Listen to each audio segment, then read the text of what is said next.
Well, everybody, time now for my 2014 college previews to resume as we head to the Show Me State and talk about the Missouri Tigers.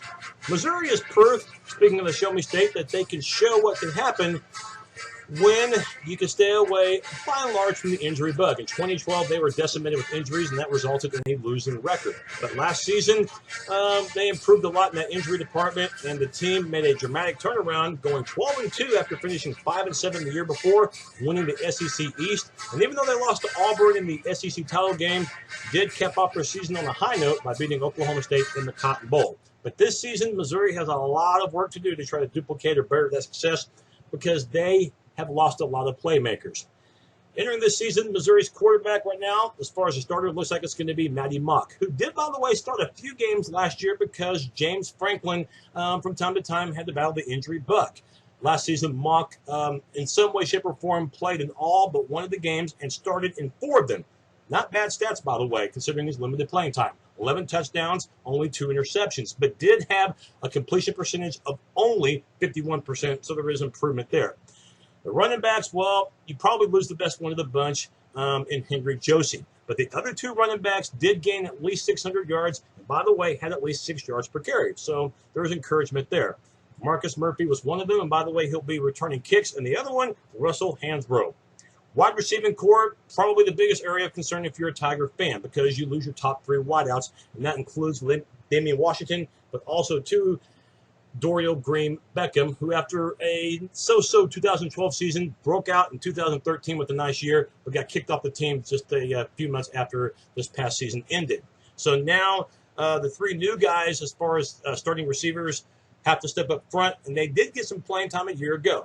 Bud Sasser at the slot receiver now will move to the outside, and you also have starting, at least projection-wise, Jimmy Hunt as well as Darius White. All 3 guys are seniors. Looking at the offensive line for the Tigers, a couple of guys who started on the right side, that's tackle Mitch Morse as well as guard Connor McGovern. They will now go from the right side to the left side. Center position, that's solidified. In fact, he is all-conference, and that is the center, Evan Boehm.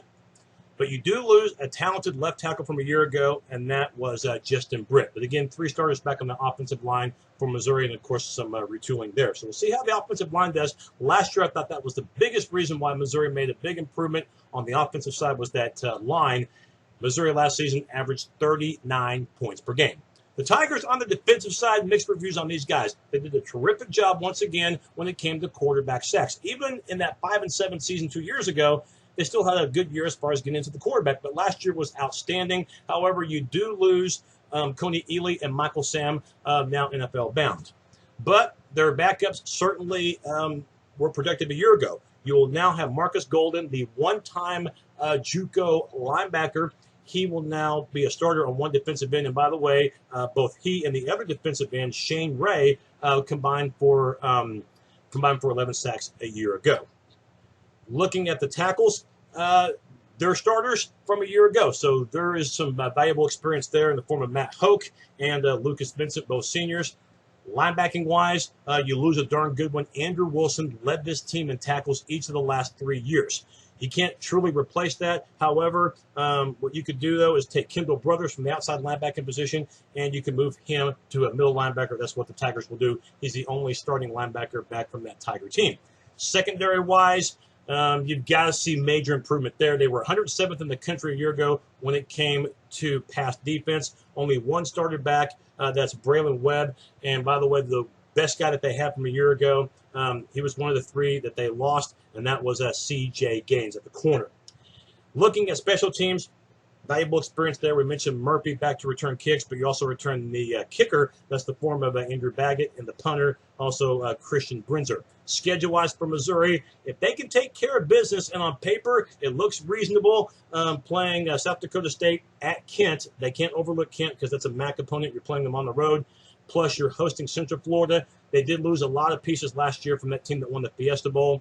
And then Indiana, capable of putting a lot of points on the board, but a lot of questions on defense. Mizzou, if they take care of business, should go 4-0. But the first 2 conference games look very tough, and I think look like losses at South Carolina and hosting Georgia. And then at Florida, won't be easy in the swamp. Florida should be much improved from that train wreck a year ago. And then you're looking also the next 2 games, winnable home against Vandy and Kentucky. But the next 2 games are swing games at Tennessee and at A&M. You should close out your year with a W against Arkansas.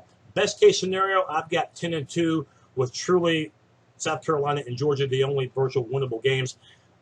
Worst case scenario is that you lose all the swing games and you drop a conference game, possibly 2 conference games, 5-7, with the injury bug possibly resurfacing. And by the way, the defense not getting any better. Realistic scenario, I've got 7-5 for Missouri. I don't think there's going to be that much of an offensive drop-off. I think they can still average in the 30-point department. But defensively, they, again, lost 4 all-SEC players from a year ago.